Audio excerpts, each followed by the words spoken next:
સહજાનંદ સ્વામી મહારાજની જય. ઈષ્ટદેવ પરમ આરાધ્ય ભગવાન સ્વામિનારાયણ એમના દિવ્ય ચરણ કમળ સાનિધ્યમાં ચારેકોર વીટલાઈને બેઠેલા અનંત અનંત અક્ષર મુક્તો, એમની પાવન સન્નિધિમાં અત્રે ઉપસ્થિત પૂજ્યપાદ સંતો, ભાલા કથાવિલાસી એવા બાળ યુવાન વૃદ્ધ સમસ્ત ભક્તો, સર્વેને ભગવાન સ્વામિનારાયણની ભાવ સ્મૃતિ સહિત સાદર જય સ્વામિનારાયણ. વાલા ભક્તો, આપણી ચાલતી નિત્ય સાયંકાલીન શ્રીમદ સત્સંગ જીવન કથા ગંગા, એમાંય ગત કથા સભા વાસુદેવાનંદ બ્રહ્મચારીનો પ્રશ્ન, પ્રભુ જે જપનો વિધિ છે એ કહો. જપના વિધિની વાત મહારાજ, ઘરે બેઠા બેઠા જપ કરીએ તો એ જેટલો જપ કરીએ, જેટલો સમય ભગવાનમાં મન પરોવાય એટલું જ ફળ મળે. એના કરતાં 10 ગણું ફળ એ ગૌશાળામાં બેસીને ભગવાનના મંત્રનો જપ કરવાથી પ્રાપ્ત થાય. એનાથી એ 100 ગણું જે ફળ છે એ કોઈ શાંત ઉપવન હોય એની અંદર બગીચામાં બેસીને કરવાથી પ્રાપ્ત થાય. બગીચો પછી એવો નહીં કે જે જગ્યાએ ભોગભૂમિ હોય, એટલે કે કામાદિક ભાવથી વિકારથી યુક્ત લોકો ત્યાં જેના આટાફેરા હોય એવો બગીચો નહીં. પછી વનમાં જપ કરવાથી 1000 ગણું ફળ પ્રાપ્ત થાય છે. કોઈ પવિત્ર પર્વત હોય, પૂર્વે કોઈ મહાપુરુષો થયા હોય અને એ પોતાની વ્રત જપ આરાધના કરવા માટે કોઈ પર્વતને પસંદ કર્યો હોય, ગિરિ શિખરની ટોચને પસંદ કરી હોય, એવા સ્થાનમાં એવા પર્વત ઉપર જપ કરવાથી 10,000 ગણું ફળ પ્રાપ્ત થાય. પછી વહેતી નદીનો કિનારો હોય તો 1,00,000 ગણું ફળ પ્રાપ્ત થાય. અને દેવાલય, મંદિરમાં કોઈ જપ કરે તો 1 કરોડ ગણું ફળ પ્રાપ્ત થાય. એટલે ઘરમાં બેસીને ભજન કરવું અને મંદિરે આવવું દર્શન કરવા માટે. ઘણી વખત કે અમે પછી બહુ દેખાડો ન કરી, મંદિરમાં ઘરે જ બેન જપ કરી લે, ભજન કરી લે.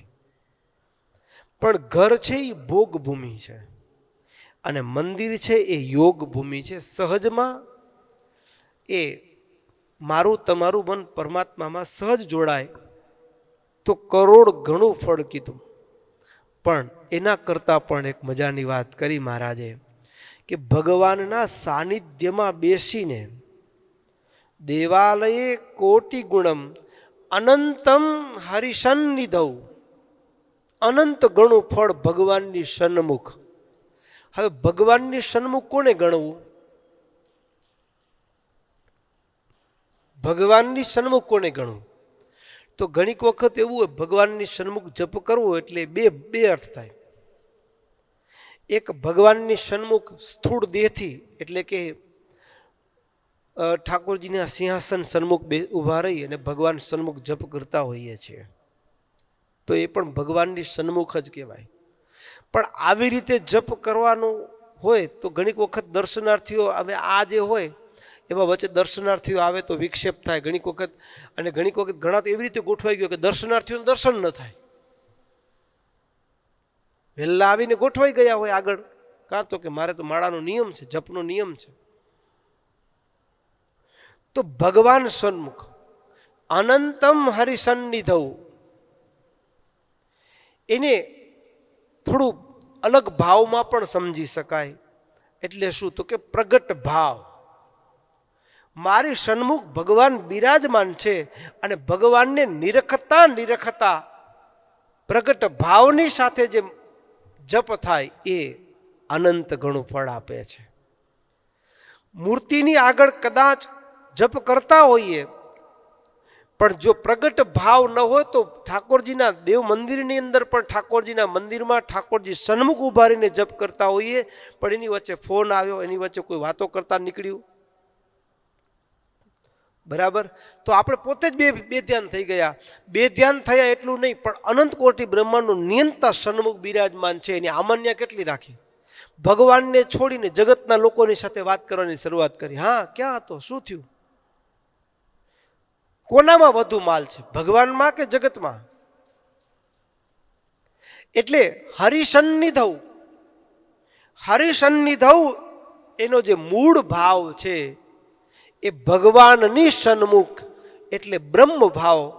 મારી સન્મુખ મારો પ્રભુ બિરાજમાન છે, અને સામે ઘૂંટડે, સામી છાતીએ જેમ કોઈ પ્રેમી પાત્ર હોય, હા, કોઈ પ્રેમ થયો હોય કોઈને, અને એ કોઈક બેન હોય અને એ સામે હોય અને એને જોયા કરે જે રસ આવે, એમ ભક્તો, આ તો એ ઉદાહરણ સંભવે નહીં, પણ એક લોકની અંદર કામી નારી પ્યારી જીમી, જેનું મન સ્ત્રીમાં કામાસક્ત થયું. તુલસીદાસજીએ વખતો વખતે દ્રષ્ટાંત આપ્યું.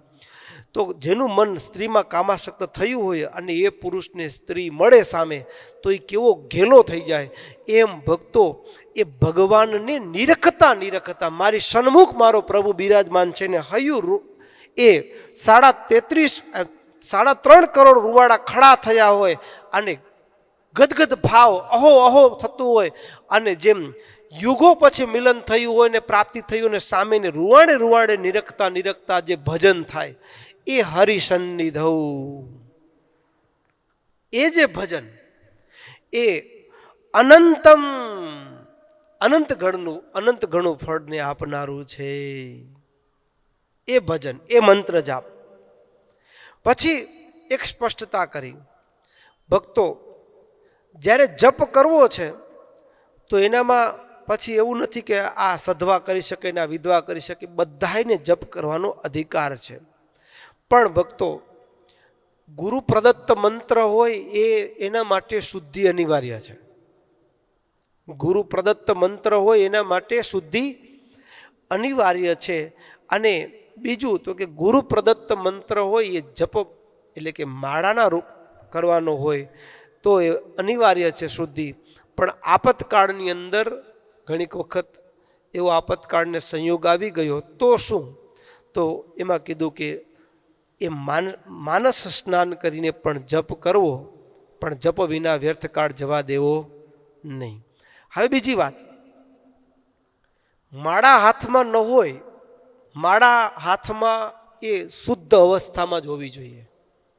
અશુદ્ધ અવસ્થામાં માળા દ્વારા જપ ન થાય તો સારું.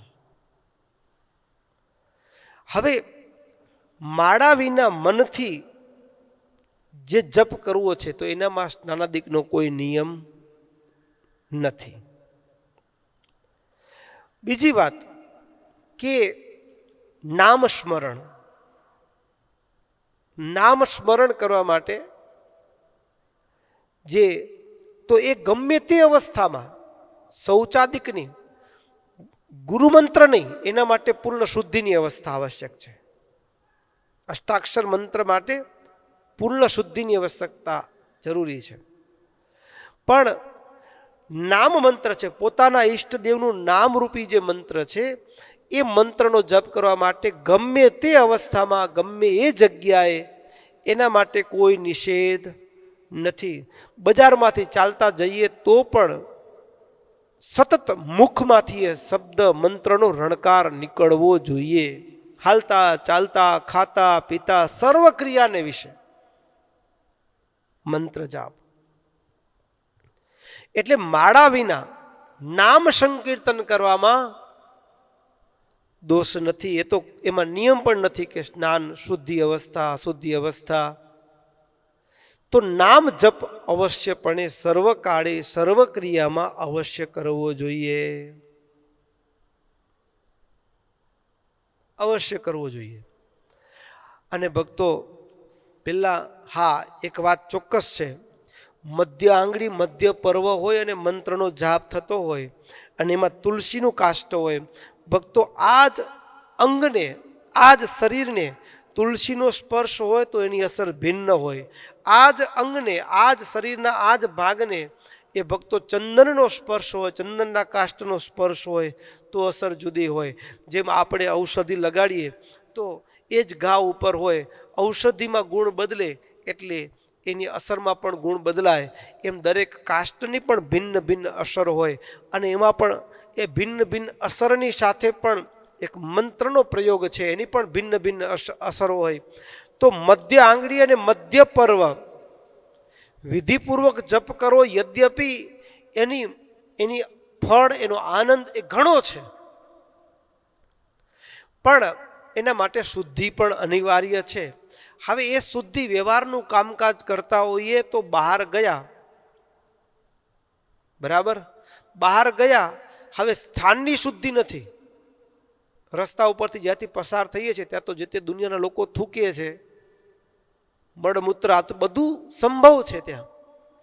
તો એ જગ્યાએ હાથમાં માળા હોય અને મંત્ર જાપ થતો હોય, એટલે કે મૂળ જે પ્રદત્ત ગુરુદત્ત મંત્ર છે એનો જાપ સંભવ નથી. પેલા અમે સ્પષ્ટપણે એવો નિષેધ કરતા કે પેલું જપ કાઉન્ટર હોય ને, પણ આવી જે અવસ્થા છે કે શુદ્ધ નથી, લોકમાંથી કે વ્યવહારના પ્રસંગોમાં આવવા જવાનું, તો ત્યાં હાથમાં માળા, કારણ કે સ્નાનાદિકની શુદ્ધિની અવસ્થા ત્યાં નથી. તો એવા સમયની અંદર જો એવું કોઈ જપ યંત્ર હોય તો એનાથી કરી શકાય. અને જપ યંત્ર હાથમાં આવતો એક અનુસંધાન રહે, સૌથી મોટો લાભ એ છે, અનુસંધાન રહે કે મારે આ કરવાનું છે. પણ એક વાત સ્પષ્ટ છે કે ભગવાનનું સ્મરણ થવું જોઈએ. શું થવું જોઈએ? ગમે તે રીતે, ગમે તે અવસ્થાની અંદર નામ સ્મરણ તો ગમે તે રીતે ને ગમે તે અવસ્થામાં અવશ્ય નામ સ્મરણ વિનાનો શ્વાસ પણ જવો જોઈએ નહીં. અને ભક્તો મહારાજે ખાસ બીજી પણ એક વાતની કે જપમાળા હોય તો એ પુરુષ ભક્ત હોય તો એ ક્યારે અપવિત્ર હાથીનો સ્પર્શ ન કરવો. પછી બીજી વાત તો કે પોતાની જે નિયમની જપમાળા કરવાની હોય સ્ત્રીઓએ સ્પર્શ પણ ન થવા દેવો, સ્ત્રીઓને પણ એટલું પણ અનુસંધાન રાખવું જોઈએ. આવી રીતે મહારાજે એ મંત્ર જાપના સંદર્ભમાં બહુ સરસ વાત મહારાજે કરી. અને એવી રીતે નવમીની રાત પડી ગઈ અને પછી બધા જ સંતો ભક્તોને મહારાજે પોતપોતાના ઉતારે જઈ શયન કરવાની આજ્ઞા કરી. અને હવે દશમીનું પ્રભાત થયું છે. દશમીનો પ્રભાત થયો, કારતક સુદ દશમીનો દિવસ પણ ધીમે ધીમે ધીમે ધીમે દૈનિક ક્રમની અંદર ભક્તોના દર્શન આ બધું થતું રહ્યું. ભક્તો પણ આનંદ સભા પણ થઈ અને એમ કરતા સંધ્યા ઢળી છે. અથો દશમ્યામ તર્ણૌ ગતેસ્તમ વિધાય સાંધ્યમ સવિધિમ વિધિજ્ઞાઃ મહાસભાયામ ઉપવિષ્ટ ઉચ્ચે પીઠે પ્રસન્નાસ્ય ઉવાચ ભક્તાન. કારતક સુદ દશમીના સૂર્યાસ્ત પછી મહારાજે એ દાદાના દરબારની અંદર સંધ્યાવંદન કરી સાંધ્યમ સવિધિમ વિધિજ્ઞાઃ સંધ્યા આદિ કર્મ કરી મહારાજ સભાની અંદર બિરાજમાન થયા છે. ભક્તો આ એક વાત બહુ સમજવા જેવી છે. મહારાજના જીવન પોતે આચરણ દ્વારા જાણે આપણને બોધ કરતા હોય એવી વાત છે. શું કામ? ભક્તો મહારાજ કહે શ્રી નારાયણ મુનિર્વાચ શૃણવંતુ મુનય સર્વે ગૃહિણશ્ચ સ્ત્રિયોખિલાઃ હિતં વદામિ સર્વેષાં ગુરુત્વાદહમાદરાત. મહારાજ કે સાંભળો સાંભળો, સર્વે ગૃહિણશ્ચ સ્ત્રીઓ અખિલા શૃણવંતુ મુનય, સર્વે સાધુ, સર્વે ગ્રસ્ત પુરુષ ભક્તો હોય કે સ્ત્રી ભક્તો બધાય સાંભળો. આપણે એમ થાય ને કે શું વાત હશે. મહારાજે સ્પષ્ટતા કરતા કહેતો હિતમ વદામિ, હું જે વાત કરીશ ને તમારા હિતની વાત કરીશ. શું કામ? તમારા હિતની વાત મને કાં કહેવી પડે? તો મહારાજ કે એનું કારણ શું? ગુરુત્વાદ અહમ આદરાત, સર્વેશ્વમ, તમે બધા મને ગુરુ માનો છો, એટલા માટે મારે તમારું હિત થાય એવી વાત અવશ્યપણે કહેવી જોઈએ. એટલે કહીશ. એટલે એનો મતલબ કે આ વાત ઉપર મહારાજે કંઈક વિશેષપણે ભાર મૂક્યો. ભક્તો, કોઈ પણ ઉત્સવ પર્વ આવે ને એના પહેલા ભક્તો મહારાજ એ ઉત્સવ અને પર્વ માટે ભક્તોને કેવા સજ્જ કરી દે. હવે દશમની રાત્રિ છે, બીજા દિવસે એકાદશી, પ્રબોધની એકાદશી. પ્રબોધની એકાદશી બહુ મહત્વનું વ્રત. એટલે મહારાજે ઘણીક વખત એવું હોય, નામઠામ તો નહીં લઈએ, કે એકાદશીનું નામ સાંભળે ને એટલે આગળના દિવસ વળી કાલે એકાદશી. એકાદશીનું નામ સાંભળતો આ શરીરના સાંધા ઢીલા પડી જાય.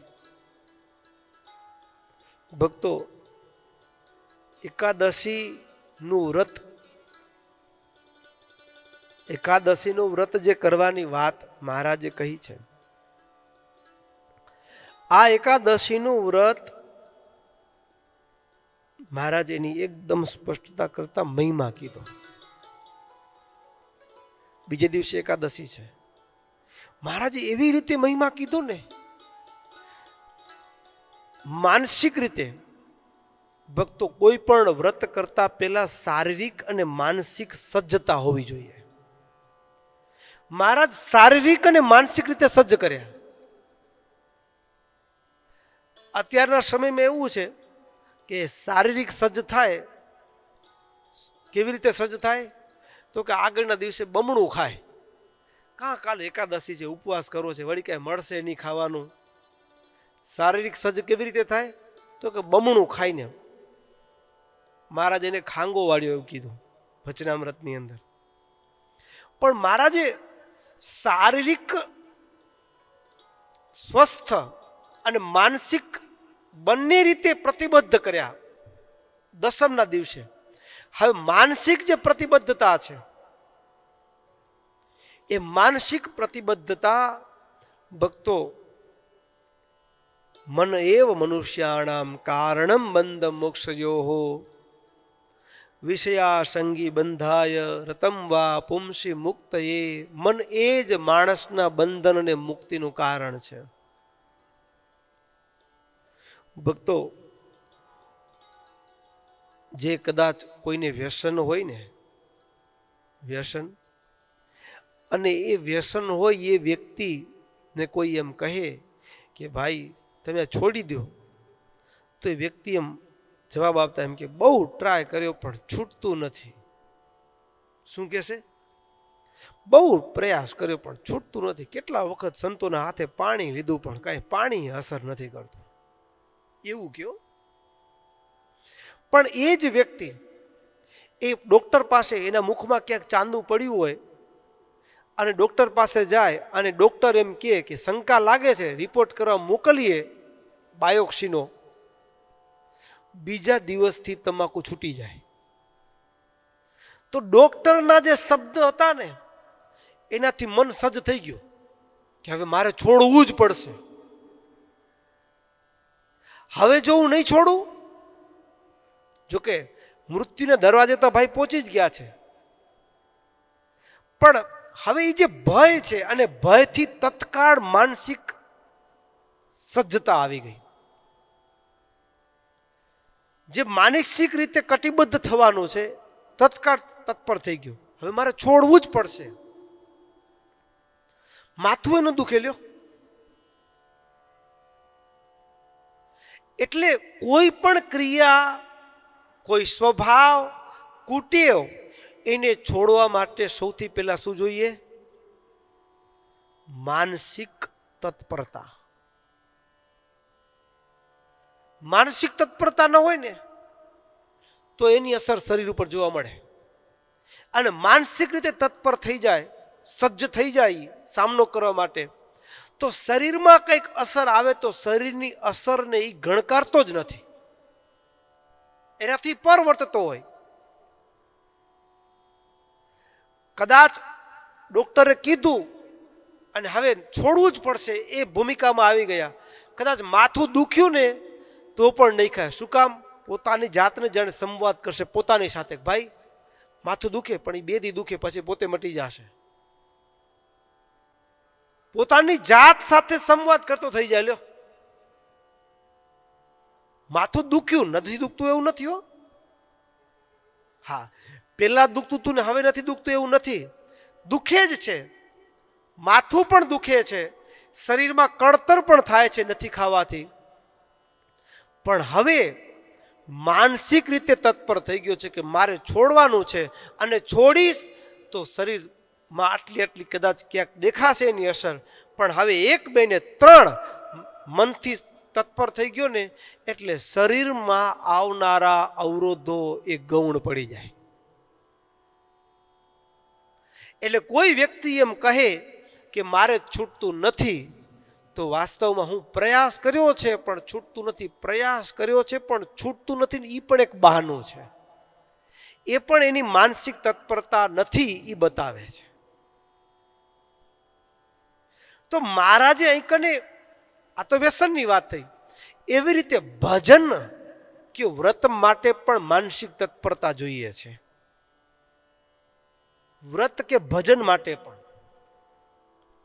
અને એ વ્રત કે ભજન માટે જો માનસિક તત્પરતા ન હોય તો લીધેલું વ્રત કે ભજન છે એ લાંબુ ચાલતું નથી. તત્પરતા ન હોય તો હવે આમાં કેવું બને તો કે ઉપવાસ કરશું, એકાદશી છે એટલે નક્કી તો કર્યું હોય, પણ રસોડામાંથી સુગંધ આવે એટલે વાસ્તવમાં એ જોઈ આજે ગરમી થઈ ગઈ છે. ગરમી નથી, માનસિક રીતે સજ્જ નથી, અને માનસિક રીતે સજ્જ ન હોવાના કારણે એ જ્ઞાનેન્દ્રિયો એ જગત તરફ ખુલ્લી છે અને ત્યાંથી સેજ દેખાય એવું અનુભવાય, એટલે માનસિક સજ્જતા ન હોય તો તરત જ એ વ્રત કે જપ કે એ છૂટી જાય. ભક્તો, સ્વામિનારાયણ ભગવાન એ પ્રબોધની એકાદશી પહેલા એક એવું ભાથું બંધાવે છે. કોઈ યુદ્ધ ભૂમિમાં જાય ને એના પહેલા એને હથિયારથી સજ્જ કરી દે, એટલો મક્કમ કરી દે કે મારી સામે કોણ કોણ લડવા આવે છે એને મને કેવી રીતે સામનો કરવાનો અને વિજયી થાય. તો સદગુરુ જે છે, ગુરુ છે, એનું કાર્ય શું? તો એ આ પ્રસંગમાં એક સ્પષ્ટપણે દેખાય કે મહારાજ પ્રબોધની એકાદશીના પહેલા 10મીની રાત્રે જે આખી સભાની અંદર તમામ અહીં કને કીધું કે તમે મને બધા ગુરુ માનો છો અહીં કને, એટલે ગુરુની ભૂમિકામાં જાણે આજે ભગવાન રજૂઆત કરતા હોય ને એવું લાગે.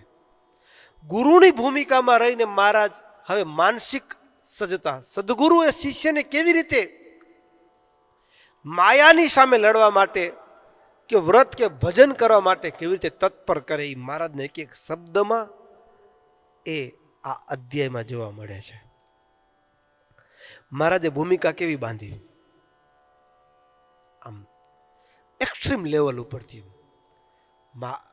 જે વ્રત કરવું છે ને કરાવવું છે ને ત્યારે એક્સ્ટ્રીમ એક આમ કહીને ચરમ કક્ષા સુધી મહારાજ એ જીવની અંદર એવું બળ એવી રીતે પ્રાણ પૂરે છે ભજન કરવાનો, વ્રત કરવાનો કે એનું મન ચલાયમાન ન થાય. મહારાજ કે સાંભળો, અમારા જે હોય ને એને એકાદશીનું વ્રત અવશ્ય કરવું, એમાં પણ પ્રયત્નપૂર્વક કરવું. પછી મહારાજે પહેલા થોડોક છાનો ડર બતાવ્યો. મહારાજ કે એકાદશીના દિવસે ઉપવાસ ન કરી નરકમાં પડે. પેલા શું બતાડ્યું? સાધારણ ભય. પછી વળી મહારાજે કીધું કારણ કે શામ, દામ, ભેદ અને દંડ, અહીંયા દંડનો પ્રયોગ કર્યો. મહારાજને આખરે એક શ્રેષ્ઠ ફળ સુધી લઈ જવા છે, શ્રેષ્ઠ આચરણ સુધી લઈ જવા છે. અને એના માટે મહારાજ શાસ્ત્રકારો પણ કોઈ પણ રીતે સામ દામ ભેદ અને દંડ કોઈ પણ રીતે, હા, જેમ બાળક છે બીમાર છે પણ છતાંય દવા નથી ખાવી, એને બીમાર છે ને દવા નથી ખાવી, એ ચાલશે? અને જો દવા નહીં ખાય તો રોગ વધશે અને જીવથી પણ જાશે, મોત પણ આવી જાય. તો શું માં એ બાળકને પકડે છે, પરાણે મોઢું ખોલાવે છે, મુખમાં દવા મૂકે છે, તો એ અત્યાચાર કહેવાય? એને અત્યાચાર કહી શકાય? ન કહી શકાય.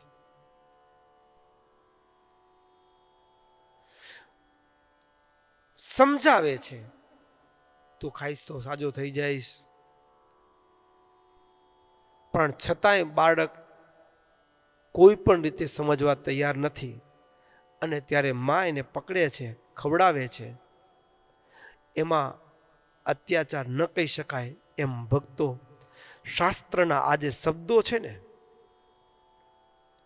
એને સમજતા ન આવડે ને તો દુનિયા એમ માને કે આ લોકોને ડર બતાવી, યમપુરીને નરકના ને ભય બતાડી, અને એ કેવું, એ વ્રત કેવા? પણ વાસ્તવિકતા એ છે કે પ્રેમથી સમજાવવા છતાં પણ જીવ એને સ્વીકાર અને એને આચરણમાં નથી મૂકતો. પરિણામે કાળ, માયા અને કર્મથી યુક્ત એવું જે લખ 84નું દુઃખ એનામાંથી છૂટવાનું નથી, અને એને છોડાવવો છે. એટલા માટે કોઈ પણ રીતે એને વ્રત અને ભજનની ગોળી ખવડાવીને ચોખ્ખો કરવો છે. એટલે શાસ્ત્રનો એ પ્રયોગ અત્યાચાર નથી, વાસ્તવમાં શાસ્ત્રનો એ પ્રયોગ માનવ જીવનની સુખાકારી માટે છે. કદાચ સ્વયં અહીંયા એવું કીધું કે બ્રહ્મત્યાદિક સર્વે જે મહાપાપો છે એ એકાદશીના દિવસે અનાજમાં નિવાસ કરીને રહે છે. કોઈ વ્યક્તિ એકાદશીના દિવસે અનાજનું ભક્ષણ કરે તો બ્રહ્મત્યાથી માનીને જેટલા પાપ છે ને બધા પાપ એને લાગે છે, એવું કીધું. પાપ શું કામ ન કહેવાય ને કહેવાય શું કામ? ભક્તો એક એકાદશીના દિવસે જો વ્રત ઉપવાસ કરે ને તો માણસ બધા પાપથી મુક્ત થઈ જાય એવી સ્કીમ હોય, અને એ દિવસે માણસ જો એ સ્કીમને અનુસરું ન કરે, આચરણમાં ન મૂકે ને એકાદશી ન કરે તો એ બધા પાપ એને લાગ્યા કે ન લાગ્યા?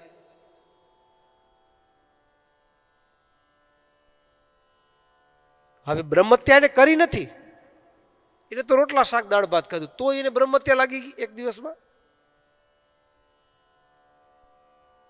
એણે બ્રહ્મત્યા વાસ્તવમાં કરી નથી, ગૌહત્યા કરી નથી.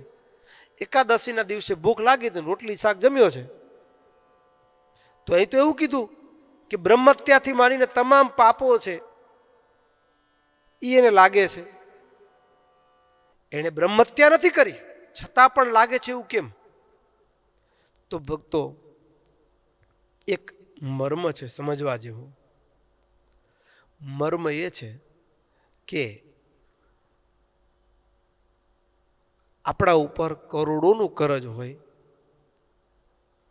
કરોડોનું કરજ હોય, અને એમાંય ભક્તો કરજમાં માની લો કે તમે કરતા નહીં એવું, પણ આપણે કરજમાં ફસાયા હોય એનું કોઈ કારણ હોય, તો માનો કે શેર બજારમાં પૈસા રોક્યા હોય અને આપણે કરજમાં ફસાયા હોય, બરાબર, ક્યાંક અટવાયા હોય ને, અને એમાં અચાનક એક દિવસ શેર બજાર એટલી બૂમિંગ આવી કે આપણા શેરની કિંમત જે 10 રૂપિયા હતી ને એ એક દિવસમાં એના લાખ રૂપિયા મળતા હતા, બરાબર, લાખ રૂપિયા મળતા હતા, અને આપણને એ દિવસ ખબર નહોતી, અને આપણે શેર ન વેચ્યા, અને બીજા દિવસે પાછા એ જ શેરની કિંમત 5 રૂપિયા થઈ ગઈ. હવે કેટલો અફસોસ થાય ખ્યાલ આવે પછી? થાય કે ન થાય? કરજ તો એટલું ને એટલું પડ્યું જ છે, જેટલું હતું એટલું જ છે. પણ જે દિવસે ખબર પડી કે મારે આ દિવસે આ મારા જે શેર હતા એનો ભાવ આટલો ઘણો થયો હતો અને એક ઝટકામાં હું બધા કરજમાંથી મુક્ત થઈ શકું એમ હતો, પણ હું ચૂકી ગયો. એ જે પશ્ચાતાપ થાય ને, બરાબર, એ દુઃખ આપે. શું આપે? એમ બ્રહ્મત્યા એને કરી નથી, એ તો રોટલા શાક દાળ ભાત જ જમ્યો છે. કર્મનો ક્ષય થઈ શકે એવી પૂર્ણ રીતે એવો અવસ્થાને સ્વસ્થ કાળ પ્રાપ્ત થયો હતો અને એ દિવસે ભજન ચૂકી ગયો ને પછી જે અંદરથી. અને ઠાકોરજીનું પણ એવી એક સ્કીમ છે, જેમ પેલી અમુક એવું હોય ને કે અમુક દિવસે, હા, વેસ્ટર્ન કલ્ચરની અંદર બ્લેક ફ્રાઈડે આવે તો એમાં સ્કીમ હોય, તો એમ એવી રીતે મારા ને તમારા જીવનના કર્મોના સરવાળાની અંદર પણ ઈશ્વરની દુનિયામાં એક એવી સ્કીમ છે કે ભક્તો, નોર્મલ જે આપણા કર્મો હોય અમુક દિવસ આવે, એ દિવસે તમે જો સ્કીમનો લાભ લ્યો તો તમારા બધા કર્મો મટી જાય, અને સ્કીમનો લાભ ન લ્યો તો ડબલ થઈ જાય કર્મો પાછા. શું થઈ જાય? કર્મ વેદના જે ભોગવાની છે એ તમારી સજા. તમે અવસર મળ્યો છે ને લાભ નથી લેતા, ડબલ દંડ. તો એકાદશીના દિવસે અવસર મળ્યો છે અને જો તમે નથી કરતા વ્રત, તમારા કર્મનો ક્ષય કરવાનો યોગ છે, પરમાત્માની પ્રાપ્તિનો યોગ છે. એટલા માટે હવે એને બ્રહ્મત્યા નથી કરી, પણ એવી ઠાકોરજીની સ્કીમ ઉપલબ્ધ છે કે આ દિવસે આ કામ ન કરે તો એને આટલી પેનલ્ટી દઈ દેવાની. જેમ આપણે ગ્રસ્ત છીએ, બરાબર, અને ગવર્મેન્ટમાં પણ એવું હોય કે ક્યાંક આપણાથી ભૂલ થઈ ગયું હોય અને પછી એનો મેમો ફાટી ગયો હોય અને એ આટલા દિવસમાં ન ભરો તો પછી ડબલ ભરવો પડે. એવું હોય ને કે આટલા દિવસ સુધીની સમયની મુદત હોય અને મુદત પાર થઈ જાય પછી વધારે ભરવી પડે. એમ મારા ને તમારા કર્મનો ક્ષય કરવા માટે ઠાકોરજી દર 15 દિવસે એકાદશી રૂપી એક વ્રત આપ્યું છે કે જે વ્રતથી મારા ને તમારા કર્મનો ક્ષય થઈ શકે. અને કર્મનો ક્ષય કરવાના બદલે એ ટાઈમ પીરિયડ ચૂકી જઈએ તો બમણું અને પેનલ્ટી રૂપમાં આ બ્રહ્મત્યાદિક જે પાપો છે પેનલ્ટીમાં લાગે. શેમાં લાગે? પેનલ્ટીમાં પ્રાપ્ત થાય પાપ. એટલા માટે નિષ્કૃતિ બ્રહ્મહત્યાયાઃ શાસ્ત્રે પ્રોક્તા મનીષિભિઃ એકાદશ્યાન્ન કામસ્ય નિષ્કૃતિ ક્વાપી નોદિતા. એટલે બ્રહ્મત્યાદિકનું પ્રાયશ્ચિત છે ને ભક્તો, એ શાસ્ત્રમાં કહ્યું છે, પણ એકાદશીના દિવસે અન્નનું ગ્રહણ કરે તો એનું પ્રાયશ્ચિત ધર્મશાસ્ત્રમાં નથી એવું કહ્યું. મહારાજે પ્રથમ દંડના પ્રયોગથી કોઈ પણ રીતે મહારાજને આ ઔષધિ એકાદશીના વ્રતરૂપી ઔષધિ ખવડાવી નિરોગી કરવા છે. મહારાજ કે કોઈ દારૂનું પાન કરનારો હોય ને એ તો પોતાનું બગડે, પોતાનું શરીર બગડે, પોતે નરકમાં જાય. દારૂનું પાન કરતો તો એનો છોકરો, તારો બાપ દારૂડિયો હતો એટલે હવે તું નરકમાં જઈશ, એવી કોઈ ઈશ્વરના દરબારમાં દંડનું પ્રાવધાન નથી. પણ એકાદશીના દિવસમાં એવું છે કે કોઈ અન્ન ખાઈને તો એના પૂર્વજોની પણ ગતિ સારી થઈ હોય તો પણ અધોગતિ થાય. મહારાજ એટલા માટે કહે છે કે વૈષ્ણવ એવા જે ભગવાનના ભક્તો એને એકાદશીનું વ્રત અવશ્ય કરવું. એમાં શુદ્ધ પક્ષ કે વદ પક્ષ એવો ભેદ રાખવો નહીં. આ વ્રત અવશ્ય કરવું. અને એમાં પણ 8 વર્ષથી ઉંમરના હોય અને 80 વર્ષ સુધીના હોય દરેક મનુષ્યએ કરવાનું અવશ્યમ. હવે ભક્તો એકદમ નિયમમાં રાખીને વ્રત કર્યું હોય, સંપ્રાપ્ય વાશરમ વિષ્ણોઃ યો નર સંયતેન્દ્રિય ઉપવાસ પરો ભૂત્વા પૂજયેન મધુસૂદનમ. મહારાજ કહે એકાદશીના દિવસે ઇન્દ્રિયોને નિયમમાં રાખીને જો ઉપવાસ કરે, ભગવાનનું પૂજન કરે, તો વળી પાછું એકાદશીની રાત્રિએ એ જાગરણ, કથા કીર્તન કરી જાગરણ કરે. તત્કથા શ્રુતિ કીર્તિભ્યામ રાત્રૌ કુર્યાત જાગરમ. જાગરણ કરે તો ભક્તો મહારાજ કહે છે, આગળ જેમ કીધું ને કે આ સ્કીમનો દિવસ છે. સરશોધયતિ પાપાની શરદંબુવનમ યથા. શરદ ઋતુ જેમ પાણીના મેલને ધુએ એમ પૂર્વે કરેલા તમામ પાપને ધોઈ નાખવા માટેની આ ક્ષણ પુરવાર થાય. એકાદશીનો દિવસ, એનું કરેલું વ્રત એ એવું છે. અરે અનુષ્ઠાન પ્રમાણે વિધિપૂર્વક જો એકાદશીનું વ્રત કર્યું હોય, એકાદશી સમુત્થેન વાહનીના પાતકેન્દનમ ભસ્મતામ યાતિ સકલમ અપી જન્મ સતોદ્ભવમ. જેમ ભક્તો બહુ મજાની વાત કરી. એકાદશી રૂપી અગ્નિ, એકાદશીના દિવસે પેટમાં જે ગરમી થાય છે ને, લાગે છે ને ગરમી, એ અગ્નિ કેવો છે? એ અગ્નિ કેવો છે? પેટમાં જે ગરમી લાગી એ અગ્નિ કેવો છે? આપણે ઠારી નાખીએ, પણ એ અગ્નિ કેવો છે? એકાદશી સમુત્થેન વાનીના, એકાદશી રૂપી અગ્નિ છે એ કેવો છે? ભસ્મતામ યાતિ શકલમ અપી જન્મ શતશોદ્ભવમ. અરે પાછળના 100 જન્મના પાપને બાળીને ભસ્મ કરી નાખે એવો એ અગ્નિ છે. મને ખબર નહીં, પેટમાં બહુ બળેલું અગ્નિ, પણ એ આગ કેવી છે? એ ગરમી કેવી છે? 100 જન્મના પાપને બાળીને ભસ્મ કરી નાખે. અરે સ્વયં ભગવાનની જે પૂજા વિધિપૂર્વક અને વ્રત કર્યું હોય, નેદૃશમ પાવનમ કિંચિત નરાણામ ઇહ વિદ્યતે યાદૃશમ પદ્મનાભસ્ય દીનમ પાતક આહાનિદમ. અરે આ લોકમાં પાપને બાળવામાં એકાદશી જેવું બીજું કોઈ શ્રેષ્ઠ માધ્યમ નથી. હવે મહારાજ સામનો પ્રયોગ કરે છે. પેલા દંડનો પ્રયોગ કર્યો, હવે સામ સમજાવે છે પ્રેમથી. હું શું કામ એવું કહું છું કે તમે એકાદશીનું વ્રત અવશ્ય કરો. મહારાજ હવે એના ઇન્ગ્રેડિયન્ટ આવે ને, એમાં યુઝિસ, બેનિફિટ, એનો લાભ શું છે? તો આ એકાદશી રૂપી ઔષધિ છે, એનો લાભ શું? ત્યારે વળી કીધું કે જ્યાં સુધી માણસ એકાદશીના દિવસે ઉપવાસ કર્યો નથી, ત્યાં સુધી એના શરીરમાં રહેલા મા પાપો છે ને, એનો શરીરમાં નિવાસ રહે છે. પણ ઉપવાસ કરવાથી એ તમામ પાપોનો નાશ થઈ જાય છે. વળી મહારાજ આગળ વધતા કુરુક્ષેત્ર હોય, અને એમાં કુરુક્ષેત્રની અંદર ચંદ્રગ્રહણ કે સૂર્યગ્રહણ એ સૌથી વધુ ફળદાયી કીધું.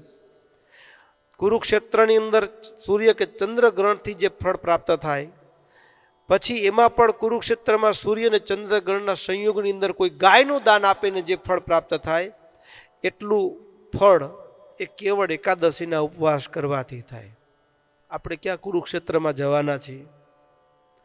ભક્તો મહારાજેથી એવી રીતે માનસિક રીતે સજ્જ કરે છે કે બીજા દિવસે એકાદશી છે ને, કોઈને આમ એકાદશીનું નામ સાંભળીને આમ ભૂખ લાગી જતી હોય, મન મોડું પડી જતું હોય ને, પણ મહારાજ એવી રીતે વાત કરે છે કે હવે તો ગમે તે થાય, આમ એવી રીતે માનસિક રીતે સજ્જ કરી રહ્યા છે મહારાજ કે 1, 2 ને 3 મારે ઉપવાસ કરવો જ છે. દેહ પડી જાય તો મર પડી જાય, આવી રીતે મહારાજ સદગુરુ છે. જ્ઞાન ધ્યાન કી ગોળી રે દીની, કેવી રીતે ગોળી ખવડાવે છે ને ભજન માટે એને તત્પર કરી દે જીવને. હો, સાક્ષાત મહારાજ પોતે. વળી કીધું તપસ્વીનો ગૃહે નિત્યમ લક્ષમ યસ્ય ભુંજતે. અરે કોઈ વ્યક્તિ હોય અને એ વ્યક્તિ 1 લાખ, કેટલા? 1 લાખ તપસ્વી એવા ભગવાનના ભક્તો એને 60,000 વર્ષ સુધી, 60 વર્ષ સહસ્ત્રાણી, 60,000 વર્ષ સુધી દરરોજ જમાડે. 1,00,000 ભગવદ ભક્ત તપસ્વી એને 60,000 વર્ષ સુધી રોજ જમાડે અને જે ફળ પ્રાપ્ત થાય એ નિયમપૂર્વક તસ્ય પુણ્યમ તુ યદ ભવેત, એક એકાદશીના દિવસે વિધિપૂર્વક વ્રત અને ઉપવાસ કરવાથી પ્રાપ્ત થાય. અરે એટલું નહીં, ઇતિહાસ પુરાણની કથાઓ સાંભળી ત્યારે મોટા મોટા રાજા મહારાજાઓની કથાઓ આવે ને. પાંડવોએ રાજસુ યજ્ઞ કર્યો. કેટલા રાજાની વાતો આવે, અશ્વમેઘ યજ્ઞની વાતો આવે. મહારાજ કહે 1,000 અશ્વમેઘ યજ્ઞ કરે, કોઈ 100 રાજસુ યજ્ઞ કરે અને જે ફળ મળે ને એ ફળ તો એકાદશીના દિવસે એ ઉપવાસ વ્રત અનુષ્ઠાન કરવાથી એ ફળ તો કેવું, તો કે એકાદશીના ઉપવાસથી જે ફળ પ્રાપ્ત થાય એના 16મા ભાગમાં ન આવે. કેટલું, તો કે 1,000 અશ્વમેઘ યજ્ઞ અને 100 રાજસુ યજ્ઞથી જે ફળ મળે એ ફળ એકાદશીના વ્રતથી જે ફળ પ્રાપ્ત થાય એના 16મા ભાગમાં પણ નથી આવતું. ભક્તો, અદ્ભુત મહારાજ કે પછી એવું હોય ઘણીક વખત અજાણતા થઈ ગયું હોય. હા, અજાણતા થઈ ગયો, કથા આવશે આગળ, આ અધ્યાયમાં નથી લીધી, પણ આગળ અજાણતા રીસાઈને એક વહુએ વ્રત કરેલું. આ ઘણા રીસાય ને ખાઈશ નહીં, અને એ દિવસ એકાદશીનો હતો. અજાણતા પણ આ વ્રત થાય તો પણ કે છે એને ક્યારેય યમરાજનું દર્શન હોતું નથી. બહુ મોટો મહિમા છે. અને ભક્તો, આ મહિમાની વાત બ્રહ્માનંદ સ્વામી કીર્તનમાં પણ કહી છે. કોડે કોડે એકાદશી કીજીએ રે. અદ્ભુત એના શબ્દો છે, સાંભળીએ શબ્દોને. કોડે કોડે એકાદશી કીજીએ રે, હે કોડે કોડે એકાદશી કીજીએ રે, એવું વ્રત જાવા નવ દીજીએ રે, એવું વ્રત જાવા નવ દીજીએ રે. કોડે કોડે હે કોડે કોડે એકાદશી કીજીએ રે, એવું વ્રત કરે તે ધન્ય માનવી રે, એ વ્રત કરે તે ધન્ય માનવી રે. તે તો નાયો હે તે તો નાયો કોટિક વાર જાનવી રે, તે તો નાયો કોટિક વાર જાનવી રે. કોડે કોડે હે કોડે કોડે એકાદશી કીજીએ રે, જેણે વચન પ્રમાણે વ્રત યાદર્યું રે, હે જેણે વચન પ્રમાણે વ્રત યાદર્યું રે, તેણે કારજ પોતાનું સર્વે કર્યું રે, તેનું કારજ પોતાનું સર્વે કર્યું રે. કોડે કોડે હે કોડે કોડે એકાદશી કીજીએ રે, એનો મહિમા મુનિવર ગાય છે રે, એનો મહિમા મુનિવર ગાય છે રે. અવિનાશી મળ્યાનો ઉપાય છે રે, અવિનાશી મળ્યાનો ઉપાય છે રે. કોડે કોડે એકાદશી કીજીએ રે, બ્રહ્માનંદ કહે માહરી રહ્યા વસી રે, બ્રહ્માનંદ કહે માહરી રહ્યા વસી રે. કીધી ઉદ્ધવ પ્રમાણે એકાદશી રે, કીધી ઉદ્ધવ પ્રમાણે એકાદશી રે. કોડે કોડે એકાદશી કીજીએ રે, એવું વ્રત જાવા નવ દીજીએ રે, એવું વ્રત જાવા નવ દીજીએ રે. કોડે કોડે એકાદશી કીજીએ રે, કોડે કોડે એકાદશી કીજીએ રે. ભક્તો,